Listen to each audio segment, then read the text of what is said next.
ইয়া আইয়ুহাল্লাযীনা আমানু ইন তুতিউ ফারীকাম মিনাল্লাযীনা উতুল কিতাব ইয়ারুদ্দুকুম বা'দা ঈমানিকুম কাফিরিন। আল্লাহ বলছেন 100 নম্বর আয়াত সূরা আল ইমরান, তোমরা যদি তাদের আনুগত্য করো যাদেরকে কিতাব দেওয়া হয়েছিল, ইহুদি খ্রিস্টান কাফেরদের, তাহলে কি করবে? ইয়ারুদ্দুকুম বা'দা ঈমানিকুম কাফিরিন, তাহলে তারা তোমাদেরকে ঈমান থেকে বের করে কাফের বানায় দেবে। এই যে আমরা যে আজকে মুশরিকদের সাথে মিলে যাচ্ছি, খ্রিস্টানদের সাথে ইহুদিদের সাথে মিলে যাচ্ছি, উদ্দেশ্য কি? তারা আমাদেরকে কি বানাবে? কাফের। ইয়ারুদ্দুকুম বা'দা ঈমানিকুম কাফিরিন, তারা তোমাদেরকে কাফের বানাবে। আজকে আমরা আপোষ করছি কেন? মিশ্রিত করলে হিংসা আর ঈমান এক জায়গায় হয় না, কৃপণতা আর ঈমান এক জায়গায় হয় না। আমি বক বক করে কথা বললে তাই ঈমান থাকে না, আমি মুখ দিয়ে খারাপ ভাষা ব্যবহার করলে তাই ঈমান থাকে না, আমি যদি বেহায়া হই, আমার মধ্যে যদি লজ্জা না থাকে, তাহলে কি থাকে না? ঈমান থাকে না। তাহলে কি ইহুদি খ্রিস্টানদের সাথে একাকার হয়ে গেলে, মুশরিকদের সাথে একাকার হয়ে গেলে ঈমান থাকে? ওমর রাদিয়াল্লাহু আনহু বলছেন, লা তাদখুলু ফি কানাইসিহিম তানজিলু আলাইহিমুস সাখতা, তোমরা কখনো মুশরিকদের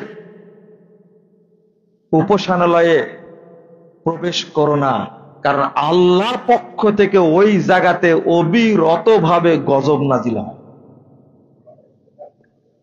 ওই জায়গায় গিয়ে আল্লাহর প্রশংসা চলে চলে উদ্দেশ্য একটা ভোটের জন্য, তাই না?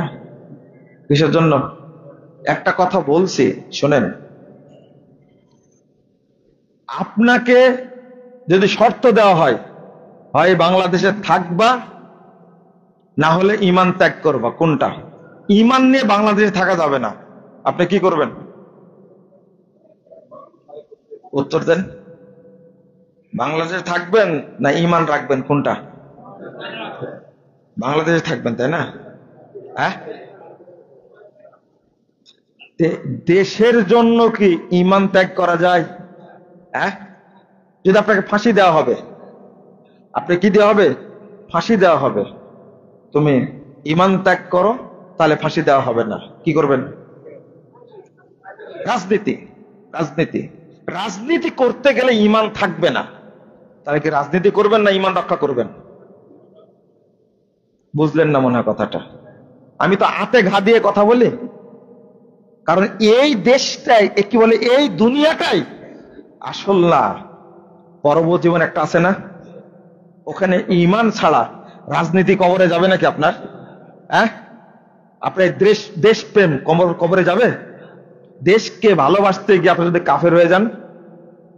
এই জন্য মেয়র হানিফ সাহেব একটা কথা বলেছিলেন সাক্ষাৎকারে, অনেকদিন আগের কথা, বলছেন না, আমি আগে মুসলমান তারপরে বাংলাদেশি। ইনকিলাবে সাক্ষাৎকার দিয়েছেন। রাজনীতিবিদরা আগে ঈমান বিক্রি করে, আগে ঈমান বিক্রি করে, ঈমান থাক চায় না দেখার বিষয় না, আমি আগে দুর্নীতি করি, আমি আগে হারাম খাই। এই আকীদা যদি কেউ পোষণ করে, আপনি বলেন তো তার ঈমান থাকবে কিনা? না, প্রশ্ন আসে না।